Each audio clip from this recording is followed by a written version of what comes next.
Actually, it was something that, even, my mom's was encouraging me to do it a lot, and, I had slowly started, like, right before she passed, and so I remember her just telling me, like, "Hey, like, you have a unique story within yourself," and, she was like, "Don't be like me and be shy or be, scary to, tell your story and talk in front of people," and so, and then she would joke with me and say, your grandmama said you was gonna be a preacher, that you was gonna, be talking to people and talking in front of people, which is true. My grandmama used to say that when I was younger, like, you gonna be you special, all our Yeah, grandmamas say, yeah. but she was like, you gonna be a preacher. I know it. You gonna be talking in front of people, and people gonna be inspired by what you saying and stuff. So my mom started saying that to me.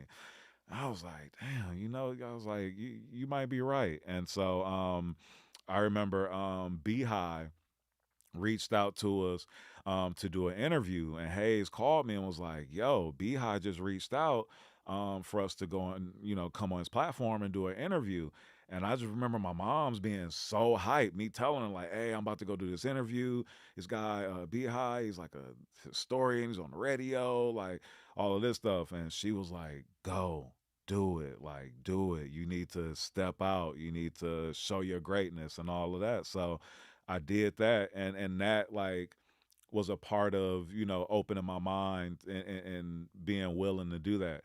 And then, during my healing journey, um, after my mom passed and going to therapy, my therapist, said something to me that was so deep one day, and she was like, um, "It's your responsibility, to step out and to, share your story and to even share, just all the things that you've learned over the years from being a college graduate, from, being in journalism, from, man, I said when I was a kid, bro, that I was gonna write for the Source magazine and I was gonna work at Def Jam, and I did both of them.